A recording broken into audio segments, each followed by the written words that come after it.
أعوذ بالله من الشيطان الرجيم. بسم الله الرحمن الرحيم. إن الحمد لله نحمده ونستعينه ونستغفره ونؤمن به ونتوكل عليه ونعوذ بالله من شرور أنفسنا ومن سيئات أعمالنا من يهده الله فلا مضل له ومن يضلل فلا هادي له وأشهد أن لا إله إلا الله وحده لا شريك له وأشهد أن محمدًا عبده ورسوله. أما بعد فإن خير الحديث كتاب الله وخير الهدي هدي محمد صلى الله عليه وسلم وشر الأمور محدثاتها وكل محدثة بدعة وكل بدعة ضلالة وكل ضلالة في النار. فأعوذ بالله السميع العليم من الشيطان الرجيم. بسم الله الرحمن الرحيم. يا أيها الذين آمنوا اتقوا الله حق تقاته ولا تموتن إلا وأنتم مسلمون. يا أيها الناس اتقوا ربكم الذي خلقكم من نفس واحدة وخلق منها زوجها وبث منهما رجالا كثيرا ونساء واتقوا الله الذي تساءلون به والأرحام إن الله كان عليكم رقيبا. يا أيها الذين آمنوا اتقوا الله وقولوا قولا سديدا يصلح لكم أعمالكم ويغفر لكم ذنوبكم ومن يطع الله ورسوله فقد فاز فوزا عظيما. رب زدني علما رب اشرح لي صدري ويسر لي أمري واحلل عقدة من لساني يفقهوا قولي. تمام قسم کی بڑائی، کبریائی، حمد و ثنا، تسبیح و تمجید، تکبیر و تحلیل صرف اللہ رب العزت والجلال کے لیے ہے، جو اس دنیا کا خالق ہے، ہم سب کا مالک اور رازق ہے. اور بیش بہا درود و سلام نبی آخر الزماں جناب محمد ابن عبداللہ صلی اللہ علیہ وسلم کے ذات گرامی پر، جن کو اللہ تعالیٰ نے بشیر و نذیر اور رحمت للعالمین بنا کر مبعوث فرمایا ہے. بزرگان محترم، نوجوان ساتھیوں، پیارے بچوں اور دینی ملی ماں اور بہنوں،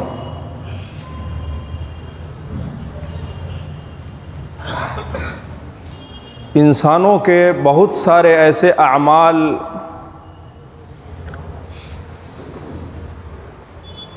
اللہ رب العزت والجلال کو بہت زیادہ پسند ہے. اسی طریقے سے عبادتوں میں کچھ ایسی عبادتیں ہیں جن کو اللہ تعالیٰ حد سے زیادہ پسند فرماتا ہے۔ انسانی زندگی میں بہت سارے اعمال ہو سکتے ہیں اور اسی طریقے سے مختلف عبادتیں بھی ہو سکتی ہیں، لیکن جب آپ ان عبادتوں کا جائزہ لیں گے تو اس نتیجے پر پہنچیں گے کہ کچھ ایسی عبادتیں ہیں اور اسی طریقے سے کچھ ایسے اعمال ہیں، انسان کے کچھ ایسے کیریکٹر اور اخلاق اور کچھ ایسے کام ہیں جو اللہ تعالیٰ کو دیگر دوسرے کاموں کے بنسبت بہت ہی زیادہ محبوب اور پسندیدہ ہیں۔ یہی وجہ ہے کہ قرآن کریم میں اور احادیث مبارکہ میں مختلف مقامات پر آپ کو بہت ساری ایسی مثالیں ملیں گی جن مثالوں کے ذریعے انسان کے کچھ اعمال، کچھ کردار اور اسی طریقے سے عبادتوں میں کچھ عبادتیں بالکل ممتاز نظر آئیں گی۔ اور خود پیارے نبی جناب محمد الرسول اللہ صلی اللہ علیہ وسلم نے اپنے زندگی میں ان تمام کاموں کا اور اسی طریقے سے ان امتیازی عبادتوں کا حد سے زیادہ اہتمام کیا ہے۔ بے پناہ اہتمام تھا پیارے نبی جناب محمد الرسول اللہ صلی اللہ علیہ وسلم کی زندگی میں۔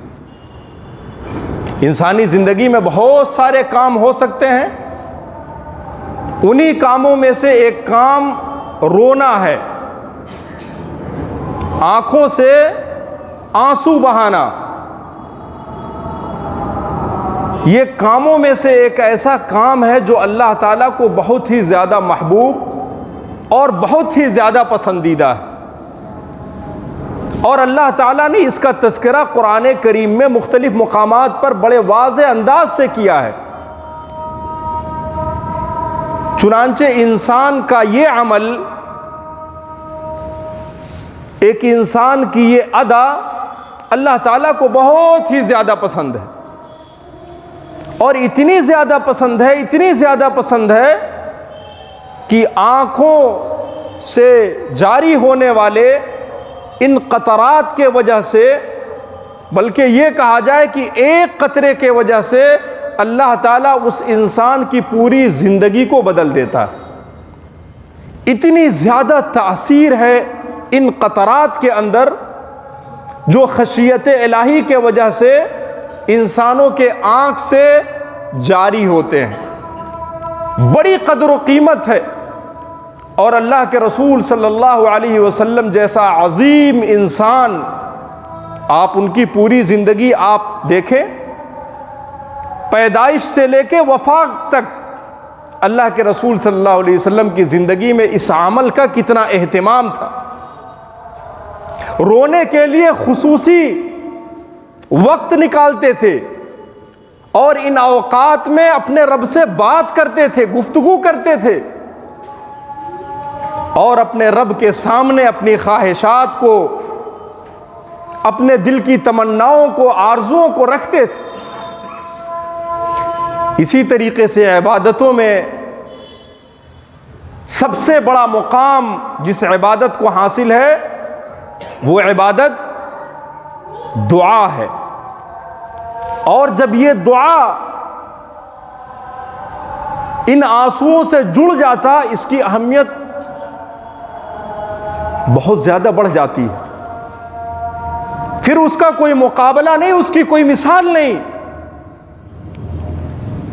اور یہ دونوں ادائیں اللہ تعالیٰ کو سب سے زیادہ محبوب اور سب سے زیادہ پسند ہے۔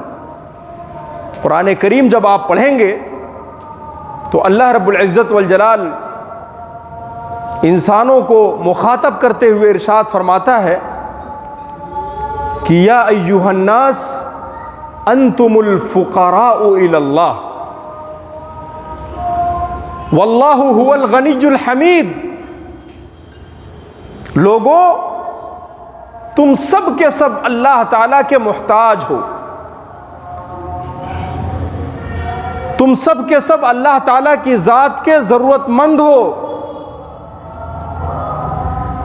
اور اللہ تعالیٰ کی وہ ذات ہے جو بے نیاز اور تعریف کے لائق ہے۔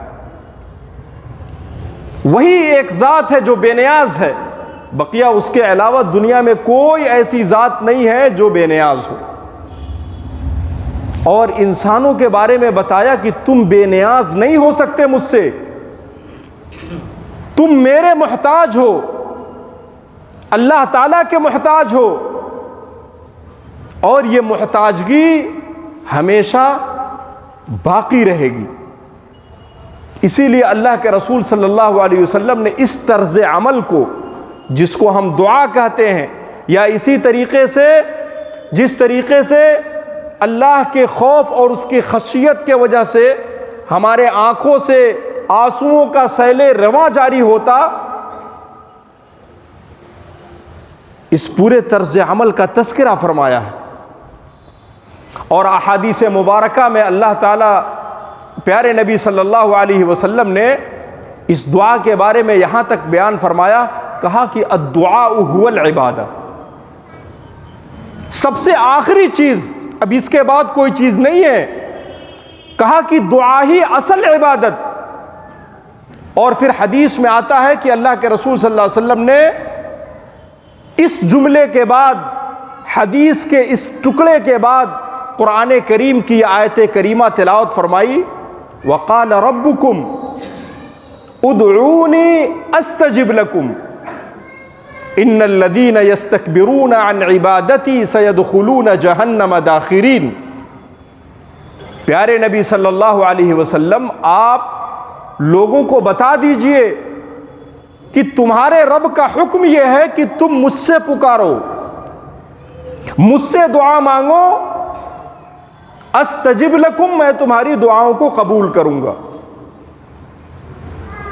اور آگے اس آیت کریمہ میں اللہ تعالیٰ نے ارشاد فرمایا، ان الذین یستکبرون عن عبادتی، یقیناً وہ لوگ جو میری اس عبادت سے روگردانی اختیار کرتے ہیں، سیدخلون جہنم داخرین، عن قریب ذلیل و رسوا کر کے جہنم میں داخل کر دیے جائیں گے۔ آپ اس آیت کریمہ اور حدیث کے اس ٹکڑے پر غور کریں گے، اس نتیجے پر پہنچیں گے کہ اللہ رب العزت والجلال نے دعا کرنے کا حکم دیا ہے۔ پیارے نبی علیہ الصلاۃ والسلام کو مخاطب کر کے کہا کہ آپ حکم دیں، لوگوں کو دعا کی اہمیت بتائیں، اور یہ خوشخبری دیں کہ تمہارا رب اس عبادت کا حکم دے رہا ہے۔ اور یہی نہیں کہ صرف حکم دے رہا ہے، بلکہ اس دعا کو قبول کرنے کا وعدہ بھی کر رہا ہے۔ اسی لیے کہا ادعونی استجب لکم، مجھ سے مانگو، مجھ سے دعا کرو، میں تمہاری دعا کو قبول کروں گا۔ اسی لیے آپ دیکھیں گے جتنی بھی عبادتیں ہیں، خواہ وہ نماز ہو، روزہ ہو، حج ہو، جنازے کی نماز ہو، اور اس کے علاوہ دیگر عبادتوں کا آپ جائزہ لیں گے تو اس نتیجے پر پہنچیں گے کہ یہ ساری عبادتیں دعاؤں سے جڑی ہوئی ہیں۔ خود آپ قرآن کریم کا جائزہ لیں تو آپ اس نتیجے پر پہنچیں گے کہ جگہ جگہ اللہ تعالیٰ نے اس کا تذکرہ فرمایا، کہیں دعا کا حکم دیا اور کہیں خود دعا کے کلمات سکھائے، طریقہ سکھایا، بتایا۔ آپ خود قرآن کریم جب کھولتے ہیں تو سورہ فاتحہ یہ مکمل دعا ہے، اور اتنی عظیم دعا، اور اس دعا کے اندر اتنی تاثیر آپ تصور نہیں کر سکتے ہیں۔ جو انسان عمل کرتا ہے اور سورہ فاتحہ سے پورے اعتماد، پورے یقین کے ساتھ فائدہ اٹھاتا ہے، یقیناً وہ سورہ فاتحہ سے حقیقی معنوں میں واقف ہے۔ پڑھتے تو بہت سارے لوگ ہیں، جیسے کلمہ طیبہ ہے، کلمہ شہادت ہے، بہت سارے لوگوں کو یاد ہے، بہت سارے ہمارے غیر مسلم بھائیوں کو یاد ہے، لیکن اس کلمے سے نہ تو وہ فائدہ اٹھاتے اور نہ ہی ہم حقیقی معنوں میں ان کلمات سے فائدہ اٹھا پاتے ہیں۔ بس ہم جانتے ہیں کلمہ شہادت ہے، کلمہ طیبہ ہے، مسلمان ہونے کے لیے یاد کرنا،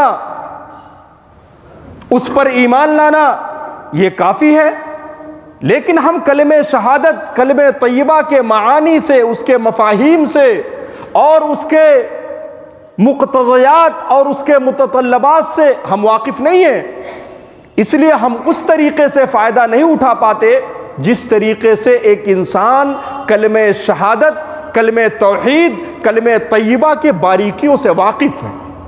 وہی حال سورہ فاتحہ کا ہے۔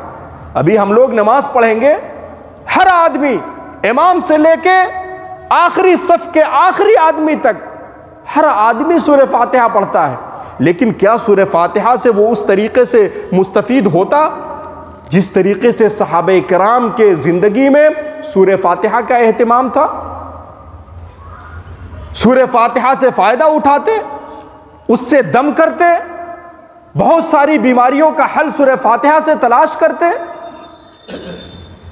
اور اس سورہ فاتحہ کے ذریعے اپنے اور اللہ کے درمیان حاجز راستوں کو کھولتے اور اللہ تک اس سورہ فاتحہ کے ذریعے پہنچنے کی کوشش کرتے۔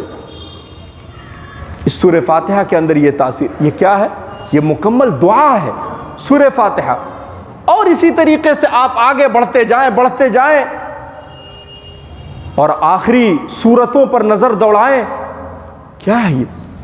مکمل دعا ہے۔ اس کے اندر اللہ تعالیٰ کی خصوصی پناہ مانگی گئی ہے، اس کا تذکرہ۔ اور نمازوں کا یہی حال ہے، تکبیر تحریمہ کے بعد آپ دعائے ثنا پڑھتے ہیں، دعائے استفتاح پڑھتے ہیں، سورہ فاتحہ پڑھتے ہیں، دیگر سورتوں کی تلاوت کرتے ہیں، پوری نماز سجدے میں، رکوع میں، تشہد میں، یہاں تک کہ آخری تشہد میں سلام سے پہلے آپ دعا پڑھتے ہیں۔ یہ دعا کس کے لیے ہے؟ یہ اپنے لیے ہے۔ پیارے نبی پر درود بھیجتے ہیں، اللہم انی ظلمت نفسی، اللہم انی اعوذ بک من عذاب القبر، اور اس کے علاوہ بہت ساری دعائیں ہیں جو آخری تشہد میں پڑھی جاتی ہیں۔ یہ ساری، بلکہ خود سلام اگر تشہد کو چھوڑ دیا جائے اور نماز کی ابتدا جس طریقے سے تکبیر تحریمہ سے کی جاتی ہے اور جس طریقے سے نماز کا اختتام ہوتا، وہ سلام سے اختتام، خود یہ سلام دعا ہے۔ السلام علیکم ورحمۃ اللہ، السلام علیکم ورحمۃ اللہ، ایک طرف دائیں اور ایک دفعہ بائیں، یہ کیا ہے؟ یہ مکمل دعا ہے، سلامتی اور رحمت کی دعا کی گئی ہے۔ آپ اسی طریقے سے حج جیسی عظیم عبادت، پیارے نبی علیہ الصلاۃ والسلام نے دعا کو اتنا بڑا مقام کیوں حاصل ہے؟ اللہ کے رسول صلی اللہ علیہ وسلم نے بتایا، اور سمجھنے کے لیے آپ یوں سمجھیں کہ جس طریقے سے حج ہے، حج کے اندر بہت سارے مناسک ہیں، بہت سارے کام حج کے اندر کیے جاتے ہیں، لیکن وقوف عرفہ کو جو مقام حاصل ہے اور جس طریقے سے وقوف عرفہ کو حج قرار دیا گیا، اللہ کے رسول صلی اللہ علیہ وسلم سے صحابہ کرام نے پوچھا کہ حج کیا ہے؟ تو آپ نے کیا کہا کہ الحج عرفہ، حج عرفہ ہے، عرفہ کے میدان کی حاضری اور وہاں نمازوں کا ادا کرنا، غروب آفتاب سے پہلے دعاؤں کا اہتمام کرنا، اصل حج یہی ہے۔ لیکن اس کے علاوہ حج میں اور بھی بہت سارے مناسک ہیں، طواف ہے، سعی ہے، اور اس کے علاوہ منی ہے، مزدلفہ ہے، بہت ساری چیزیں ہیں، لیکن اللہ کے رسول صلی اللہ علیہ وسلم نے خصوصیت کے ساتھ وقوف عرفہ کا تذکرہ فرمایا۔ اسی طریقے سے نماز کی بہت اہمیت ہے، نماز کے بغیر ایک انسان اور ایک مسلمان کی زندگی کا تصور نہیں ہے۔ بہت سارے لوگ جب کسی کی تعریف کرتے ہیں تو کہتے ہیں کہ الحمدللہ یہ نمازی تھا، جبکہ میں یہ سمجھتا ہوں کہ کسی انسان کے تعارف کرتے وقت یا کراتے وقت کوئی یہ نہیں کہتا ہے کہ ماشاء اللہ یہ کھاتے بھی ہیں، یہ پیتے بھی ہیں، یہ شادیوں میں بھی جاتے ہیں، گوشت بھی کھاتے ہیں، چکن بھی کھاتے ہیں۔ کسی کے تعارف میں یہ نہیں کہا جاتا ہے اور کتابوں میں یہ چیز نہیں لکھی جاتی ہے، لیکن ہم یہ ضرور کہتے ہیں کہ یہ حاجی تھے، یہ نمازی تھے۔ میں یہ سمجھتا ہوں کہ یہ درست نہیں ہے۔ جس طریقے سے کھانا پینا، قضاء حاجت، ضرورتوں کو پورا کرنا، یہ ایک انسان کے لیے بنیادی اور اساسی چیز ہے، اس کی زندگی اسی پر ٹکی ہوئی ہے، اس کے بغیر وہ زندہ نہیں رہ سکتا ہے، اسی طریقے سے نماز کے بغیر زندگی کا تصور نہیں ہے۔ پھر ہم الگ سے اس کو کیوں ذکر کرتے ہیں؟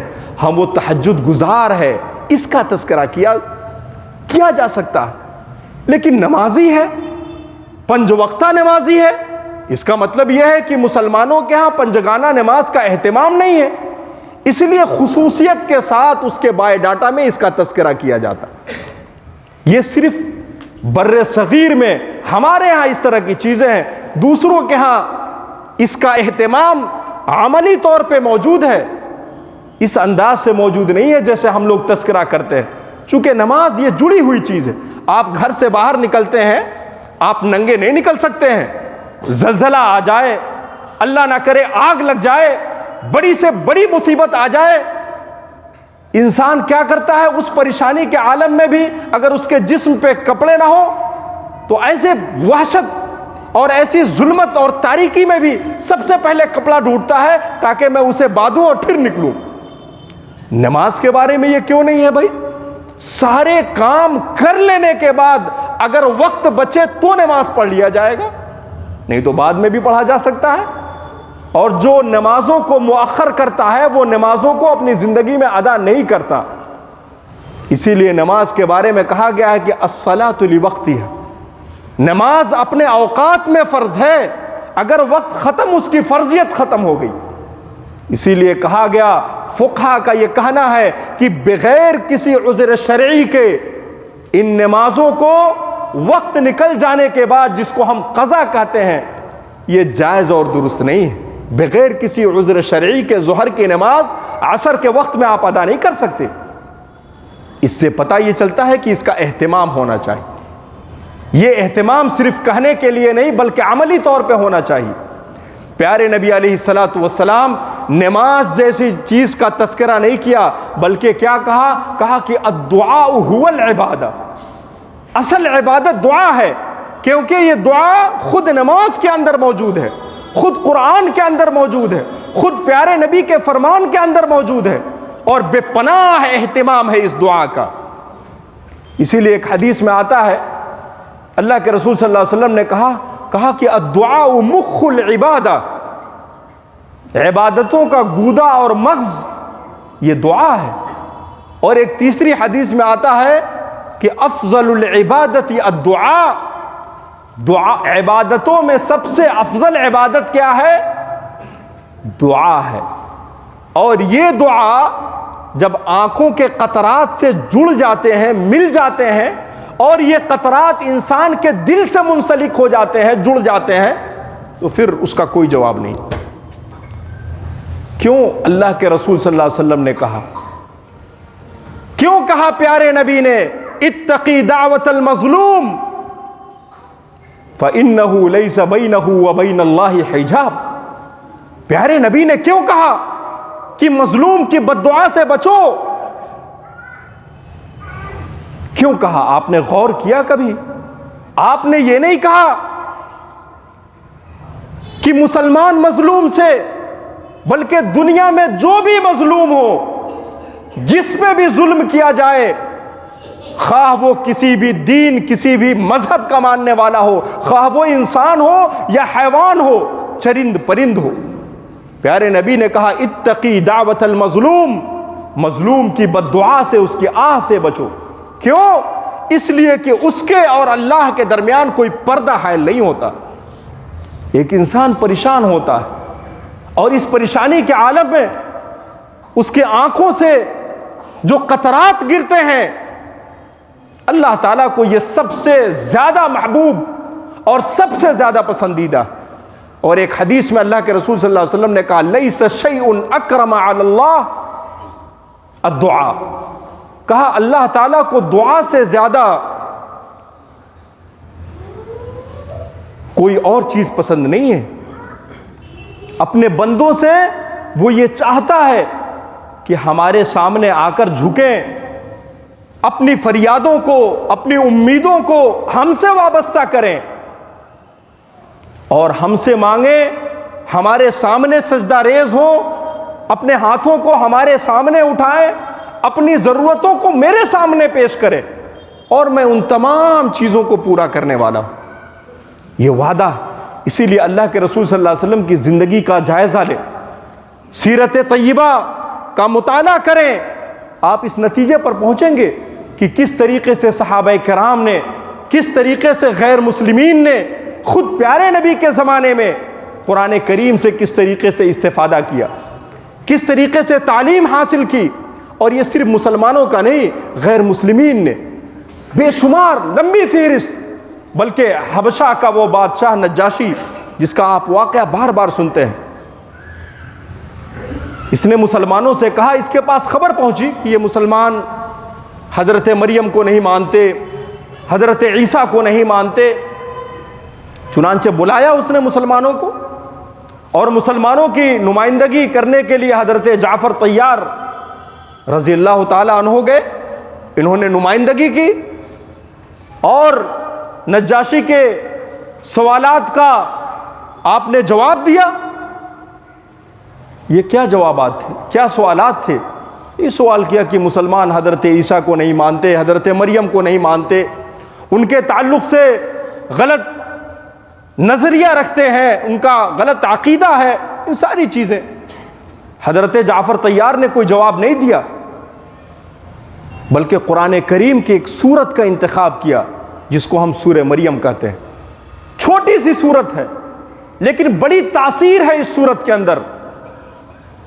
آپ اس سورت کو پڑھیے، ایک آدمی جو عربی زبان سے واقف نہیں، جو قرآن کی تعلیمات سے واقف نہیں، وہ بھی سنجیدگی سے سورہ مریم کی آیات کو سنتا ہے، اس کے بھی دل پگھل جاتے ہیں، نرم پڑ جاتا ہے۔ اس قدر اللہ تعالیٰ نے اس سورت کے اندر خصوصیت کے ساتھ تاثیر رکھی۔ حضرت جعفر نے سورہ مریم کی تلاوت کی نجاشی کے سامنے، کوئی اور جواب نہیں دیا، تمام سوالات کے جوابات اس کے اندر موجود ہیں۔ کس طریقے سے حضرت مریم کی پوری زندگی کا اس میں تذکرہ ہے، کس طریقے سے آپ حمل سے ہوئیں، کس طریقے سے آپ پر الزام لگایا گیا، کیسے آپ گھر سے نکلی، کس طریقے سے حضرت عیسیٰ کی ولادت ہوئی، اور آپ نے کس طریقے سے ان تمام اعتراضات کا جواب دیا۔ ابھی بچے ہیں، اپنی ماں کے گود میں ہیں، لیکن اپنے ماں پر لگے الزامات کو کس طریقے سے اشارے کے ساتھ رب کے حکم سے قوم کے سربراہان کو جواب دے رہے ہیں۔ ان ساری چیزوں کا تذکرہ کیا۔ حضرت جعفر طیار جب سورہ مریم کی تلاوت کرنے لگے تو نجاشی اس کے آنکھوں سے آنسو جاری ہو گئے۔ اس قدر حضرت مریم اور عیسیٰ کا تذکرہ اللہ تعالیٰ نے اس سورت کے اندر کیا۔ اور یہی وہ نجاشی جس کے بارے میں آپ جانتے ہیں کہ وہ اسلام لے آئے اور پیارے نبی علیہ الصلاۃ والسلام کی پوری زندگی میں صرف ایک صلاۃ جنازہ غائبانہ کا تذکرہ ملتا ہے، اور وہ اسی نجاشی کی نماز غائبانہ اللہ کے رسول صلی اللہ علیہ وسلم نے ادا کی۔ تو پیارے نبی علیہ الصلاۃ والسلام کی زندگی میں، صحابہ کرام کی زندگی میں بڑا اہتمام تھا ان دعاؤں کا، بڑا اہتمام تھا ان آنسوؤں کا۔ آپ قرآن پڑھیں، مختلف مقامات پر آپ کو یہ ساری چیزیں ملیں گی۔ غزوہ تبوک آپ نے نام سنا ہوگا، کیسی جنگ، سخت گرمی کے دن میں، ایسی گرمی اپنے ہاں نہیں ہوتی، صحرائے عرب کی گرمی جھیلنا برداشت کرنا بہت مشکل. غزوہ تبوک سخت چلچلاتی دھوپ میں اللہ کے رسول صلی اللہ علیہ وسلم نے حکم دیا صحابہ کرام کو غزوے پہ نکلنے کے لیے. بہت پریشانی کا عالم. صحابہ کرام کے پاس جو کچھ تھا اللہ کے رسول صلی اللہ علیہ وسلم نے عام چندے کا اعلان کیا. جس کے پاس جو تھا اللہ کے رسول صلی اللہ علیہ وسلم کی خدمت میں لے آ کے حاضر کیا. بہت سارے صحابہ کرام ایسے تھے جن کے پاس کھانے کو نہیں. وہ کیا تعاون کر سکتے, وہ کیا چندہ دے سکتے اللہ کے رسول صلی اللہ علیہ وسلم کو. آپ ان کی سیرت کو پڑھیں, قرآن کریم میں اس کا تذکرہ ہے. اللہ اکبر, دن بھر محنت کرتے بچوں کے لیے اور رات میں بھی محنت کرتے,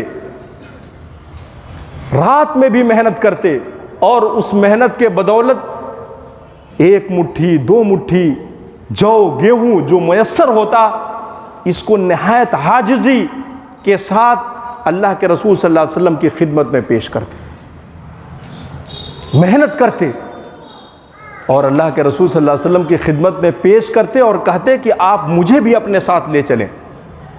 اللہ کے رسول صلی اللہ علیہ وسلم نے منع کیا, فہرست تیار کرائی اور کہا جس کے پاس سواری ہے وہ ہمارے ساتھ جائے گا اور جس کے پاس سواری نہیں ہے وہ ہمارے ساتھ نہیں جا سکتا.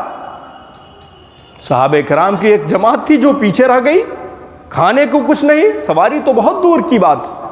قرآن کریم میں اس کا تذکرہ کیا, ان کے اس انداز کا تذکرہ کیا. اللہ کے رسول صلی اللہ علیہ وسلم نے منع کر دیا. وہ رسول اکرم صلی اللہ علیہ وسلم کے سامنے نہیں روتے ہیں بلکہ جب وہاں سے نکلتے ہیں تو قرآن نے اس کا تذکرہ کیا ہے. تولوا واعینہم تفیض من الدمع حزنا الا یجدوا ما ينفقون. جب وہ لوٹتے ہیں پیارے نبی علیہ الصلوۃ والسلام کے پاس سے تو ان کے آنکھوں سے آنسو جاری ہوتے ہیں. کیوں؟ اس لیے کہ ان کے پاس مال نہیں ہے, ان کے پاس سواری نہیں ہے, وہ اس غزوے میں شریک نہیں ہو سکتے, اس فضیلت سے محروم ہیں. اللہ تعالیٰ نے ان کے آنسوؤں کو عرش پہ سنا اور اس کی مدح سرائی کی. قرآن کریم میں اس کا تذکرہ فرمایا. اسی طریقے سے غزوہ بدر کے موقع میں پہ دیکھیں آپ, حضرت عمر بن الخطاب بیان فرماتے ہیں اللہ کے رسول صلی اللہ علیہ وسلم نے غزوہ بدر کے موقع پہ, سب سے پہلی جنگ تھی, حق اور باطل کی سب سے پہلی جنگ. آپ بیان فرماتے ہیں اللہ کے رسول صلی اللہ علیہ وسلم قبلہ رخ ہوتے ہیں اور اپنے ہاتھوں کو اٹھاتے ہیں اور اللہ تعالیٰ سے دعا کرتے ہیں اور اللہ تعالیٰ نے جو وعدہ کیا ہے اس کے وعدے کو یاد دلاتے ہیں. ایک بندہ اللہ تعالیٰ سے کہتا ہے کہ تو نے وعدہ کیا ہے, اس وعدہ کو پورا کر. قرآن میں تو نے کہا ہے کہ ادعونی استجب لکم, اللہ یہ تیرا حکم ہے کہ تم مجھ سے دعا کرو, میں تمہاری دعاؤں کو پورا کروں گا. میں تو ایک موحد انسان ہوں, شرک سے بری ہوں. ہاں یہ ضرور ہے کہ ہماری زندگی میں گناہ ہیں, ہمارے یہ کندھے گناہ سے جھکے ہوئے ہیں, لدے ہوئے ہیں, لیکن ہم تیرے موحد بندے ہیں اور تیرے دربار میں حاضر ہوتے ہیں اور تیرا وعدہ تجھ کو یاد دلاتے ہیں. تو نے کہا ادعونی استجب لکم, مجھ سے مانگو, میرے علاوہ کسی کے در کے بھکاری نہ بنو. اے اللہ ہم تجھ سے مانگتے ہیں, تیرے سامنے جھکتے ہیں, تیرے سامنے روتے اور گڑگڑاتے ہیں, تو اپنے وعدہ کو پورا فرما. اللہ کے رسول صلی اللہ علیہ وسلم غزوہ بدر کے موقع پہ پہلی جنگ تھی, آپ قبلہ رخ ہو کر کیا کہتے ہیں؟ اللہم انجز لی ما وعدتنی, اے اللہ تو نے جو وعدہ فرمایا ہے اس وعدہ کو پورا کر.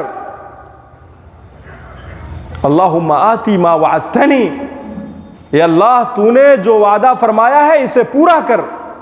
اللہم ان تہلک ہذہ العصابہ فلا تعبد فی الارض, اگر یہ مٹھی بھر جماعت آج بدر کے مقام پر ہلاک کر دی گئی تو روئے زمین پر آج کے بعد تیری عبادت کرنے والا کوئی نہیں ہوگا. حضرت عمر بن الخطاب کہتے ہیں اللہ کے رسول صلی اللہ علیہ وسلم نے اس قدر گریہ وزاری, خشوع خضوع اور رو رو کے دعائیں کی کہ آپ کو احساس بھی نہیں ہوا کہ آپ کے جسم سے کپڑے نیچے گر گئے. حضرت ابو بکر صدیق جاتے ہیں اور چادر اٹھا کے آپ کے کندھے پر رکھتے ہیں اور کہتے ہیں اللہ کے رسول صلی اللہ علیہ وسلم بس کافی ہے۔ عرش والے نے آپ کے ان آنسوؤں کو دیکھ لیا، آپ کے ان دعاؤں کو سن لیا۔ تو یہ غزوہ بدر یہ دعاؤں کے نتیجے میں جیتی گئی ہے، جس کو بڑے فخر سے لکھا جاتا اور بڑے فخر سے اسٹیجوں سے بیان کیا جاتا ہے۔ اسی لیے پیارے نبی کی پوری زندگی یہ تلوار پر قائم نہیں تھی، بلکہ پیارے نبی کی پوری زندگی اس دعا پر اور ان آنسوؤں پر قائم تھی۔ کون ہے؟ اللہ کے رسول صلی اللہ علیہ وسلم پوری زندگی، لوگ کہتے ہیں جہاد ہے، قتل و غارت گری ہے، لڑائی ہے، پوری زندگی اللہ کے رسول صلی اللہ علیہ وسلم نے، آپ مدنی زندگی کو دیکھیں، 3 4 بیٹوں کو اپنے ہاتھوں سے اپنے آنکھوں کے سامنے دفن کیا، 2 بیٹیوں کو دفن کیا، 3 کو دفن کیا اللہ کے رسول صلی اللہ علیہ وسلم۔ حضرت حمزہ کو اپنے آنکھوں کے سامنے دفن کیا۔ شہید نہیں کیا گیا تھا، بلکہ جسم کے ایک ایک حصے کو الگ الگ کاٹا گیا تھا، اور پوری زندگی اللہ کے رسول صلی اللہ علیہ وسلم کے سامنے جب آپ کے چہیتے چچا حضرت حمزہ کا تذکرہ ہوتا آپ تڑپ اٹھتے تھے۔ یہ پیارے نبی کی زندگی تھی، آپ کی زندگی ان دعاؤں پر اور آنکھوں سے جاری ہونے والے ان قطرات پر قائم تھی میرے بھائیوں۔ اسی لیے اللہ تعالیٰ نے ان دعاؤں کو اور خشیت الہی کے وجہ سے آنکھوں سے جاری ہونے والے ان آنسوؤں کو اتنا بڑا مقام اور اتنا بڑا مرتبہ عطا فرمایا۔ عیسائیوں کے بارے میں آتا ہے، قرآن میں اس کا تذکرہ ہے، آپ 6 پارے کی آخری آیات کو دیکھیں، پورا تذکرہ ہے۔ لَتَجِدَنَّ أَشَدَّ النَّاسِ عَدَاوَةً لِّلَّذِينَ آمَنُوا الْيَهُودُ وَالَّذِينَ أَشْرَكُوا وَلَتَجِدَنَّ أَقْرَبَهُم مَّوَدَّةً لِّلَّذِينَ آمَنُوا الَّذِينَ قَالُوا إِنَّا نَصَارَىٰ ذَلِكَ بِأَنَّ مِنْهُمْ قِسِّيسِينَ وَرُهْبَانًا وَأَنَّهُمْ لَا يَسْتَكْبِرُونَ۔ تذکرہ ہے یہود کا، تذکرہ ہے مشرکین کا، تذکرہ ہے عیسائیوں کا۔ اور اس کے بعد کیا کہا؟ جہاں سے 7ویں پارے کی ابتدا ہوتی ہے، وَإِذَا سَمِعُوا مَا أُنزِلَ إِلَى الرَّسُولِ تَرَىٰ أَعْيُنَهُمْ تَفِيضُ مِنَ الدَّمْعِ۔ ان عیسائیوں کے بارے میں تذکرہ ہے، اسی لیے اللہ تعالیٰ قرآن میں کہتا ہے کہ مسلمانوں سے سب سے زیادہ قریب یہ عیسائی ہیں، اور یہ یہود، یہ مشرکین، یہ کون ہے؟ اشد الناس عداوہ، مسلمانوں کے سب سے بڑے دشمن ہیں۔ تم اگر ان کے دین کو اپنا لو، اس کے باوجود بھی وہ تم سے راضی نہیں ہو سکتے ہیں۔ اسی لیے قرآن میں کہا وَلَن تَرْضَىٰ عَنْكَ الْيَهُودُ وَلَا النَّصَارَىٰ حَتَّىٰ تَتَّبِعَ مِلَّتَهُمْ۔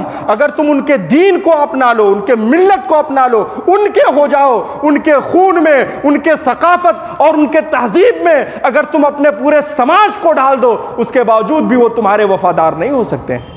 لیکن عیسائی کیا ہے؟ قرآن کہتا ہے کہ یہ مسلمانوں سے بہت زیادہ قریب ہے، اور ان کے جو علماء ہیں، جو قسیسین ہیں، جو رہبان ہیں، ان کے بارے میں کہا وَهُمْ لَا يَسْتَكْبِرُونَ، ان کے اندر کبر و غرور نہیں ہے۔ ان کے بارے میں اللہ تعالیٰ کہتا ہے 7ویں پارے کی پہلی آیت کے اندر، جب یہ قرآن کریم کی آیات کو سنتے ہیں، اللہ کی نشانیوں کو دیکھتے ہیں، تو حق کو پہچان لیتے ہیں، اور ان کے آنکھوں سے آنسوؤں کا سیل رواں جاری ہو جاتا ہے۔ میرے بھائیوں اور دوستو، ہماری اپنی زندگی میں اس دعا اور ان آنسوؤں کا اہتمام ہونا چاہیے۔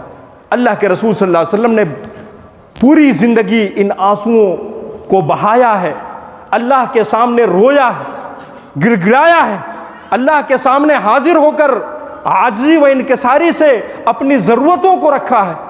آج اس پریشانی کے عالم میں، جہاں ہر انسان پریشان ہے، ہر فرد پریشان ہے، ہر گھر اور ہر سماج اور معاشرہ پریشانیوں سے گھرا ہوا ہے، ایسے پریشانی کے عالم میں ہمیں چاہیے کہ کم سے کم کچھ وقت نکال کے ہم اپنے ان آنسوؤں کو خشیت الہی کے وجہ سے بہائیں، اور کچھ اوقات نکال کے اللہ سے گفتگو کریں، اس سے بات کریں۔ جب آپ اللہ کے حضور حاضر ہوئیں گے اور اس سے باتیں کریں گے اور اپنے دل کی تمناؤں کو اور آرزوؤں کو اس کے سامنے رکھیں گے، تو آپ کا یہ دل ہلکا ہوگا، آپ کے غم ہلکے ہوں گے، آپ کے حزن و ملال یہ کم ہوں گے، اور اللہ رب العزت والجلال کو سب سے بڑی بات یہ ہے کہ آپ کی یہ ادائیں اور آپ کے یہ کارنامے بہت زیادہ پسند ہیں۔ اور اس طریقے سے انسان اگر اپنے رب کا گرویدہ ہو جاتا ہے اور اس کو اپنے سے قریب کر لے جاتا ہے تو پھر وہ جیسا کہتا ہے اللہ تعالیٰ اس کی دعاؤں کو اسی طریقے سے قبول فرماتا ہے، اسی طریقے سے سنتا ہے۔ لہٰذا مسلمان امت، بالخصوص یہ نوجوان جو اتنے پریشان حال ہیں، یہاں سے نکل کے ایک نوجوان جامع مسجد پہنچ جاتا ہے اور جامع مسجد کے ان سیڑھیوں پر جہاں پیشاب کر کے، لیٹرنگ کر کے، جس طریقے سے وہاں گندگی پھیلائی گئی ہے، وہاں سے آپ گزر نہیں سکتے۔ میں تو 8-10 سال پہلے جب گزرتا تھا تو گزرنا مشکل ہوتا تھا، خاص طور پہ گرمیوں کے دن میں۔ وہ پیشاب کی نالیاں اور پیشاب کی نہریں دونوں طرف سے بہہ رہی ہیں چلچلاتی دھوپ میں، اور اس سورج کے تپش کے سامنے جو بدبو وہاں پیدا ہوتا ہے جامع مسجد پہ، آپ تصور نہیں کر سکتے۔ یہاں سے نوجوان وہاں بھاگ کے جاتا ہے کنڈلی دکھانے کے لیے، ہاتھ دکھانے کے لیے، اور ان کے سامنے بیٹھ کے پوچھتا ہے بتاؤ میری قسمت کا کیا، بتاؤ کب ہماری شادی ہوگی، کب ہماری نوکری ملے گی۔ جا کے ان کے پاس پوچھتا ہے، یہ نہیں کہ بغل کی مسجد میں یا اپنے کمرے کے ایک گوشے میں بیٹھ کر اپنے رب سے پوچھے کہ رب العالمین تو نے میرے بارے میں کیا فیصلہ کیا، میں تجھ سے مانگتا ہوں، یہ تیرا وعدہ ہے، اللہم مالک الملک، تو بادشاہوں کا بادشاہ ہے، اور تیرا وعدہ ہے کہ تعز من تشاء و تذل من تشاء، تو جس کو چاہے عزتوں سے نوازتا ہے، تو جسے چاہے ذلتوں سے نوازتا ہے۔ میں تجھ سے سوال کرتا ہوں، چونکہ تیرا وعدہ ہے کہ انک علی کل شیء قدیر، تو ہر چیز پر غالب ہے، میں تجھ سے سوال کرتا ہوں۔ اللہ تعالیٰ سے کہو تولج اللیل فی النہار و تولج النہار فی اللیل، یا اللہ تیری طاقت اور قوت یہ ہے کہ تو جب چاہتا ہے ان دنوں کو بڑا کر دیتا ہے، جب چاہتا ہے رات کو چھوٹی کر دیتا ہے۔ تیری وہ ذات ہے فالق الحب والنوا، جو زمین کے سینے کو چیر کر یہاں سے تو پودوں کو اگاتا ہے، اور تیری وہ ذات ہے جو سمندروں کو، آسمانوں کو، ہواؤں کو انسانوں کے تابع کر دیتا ہے، اور ایک معمولی سا انسان، اللہ اکبر، اگر اسے سمندر میں پھینک دیا جائے اس کے وجود کا پتہ نہیں، وہ انسان سمندر کے سینوں کو چیر کر ایک ملک سے دوسرے ملک کا سفر کرتا۔ تم اللہ تعالیٰ سے ایسی باتیں کیوں نہیں کرتے؟ اللہ سے بات کریے، وقت نکالیے، اس کے سامنے روئیے، گڑ گڑائیے، اپنی ضرورتوں کو رکھیے۔ رب العالمین تجھ سے دعا ہے کہ تو ہمارے احوال کو درست فرما دے، رب العالمین تو ہم پہ رحم فرما دے، اللہ رب العزت والجلال تو ہماری زندگیوں کو بدل دے، ہمارے ان بدحالیوں کو خوشحالیوں میں تبدیل فرما دے۔ رب العالمین جب تک تو زندہ رکھ، صحیح اسلامی عقیدہ اور منہج پر زندہ رکھ، اور جب ہمارا خاتمہ ہو تو خاتمہ بالخیر ہو۔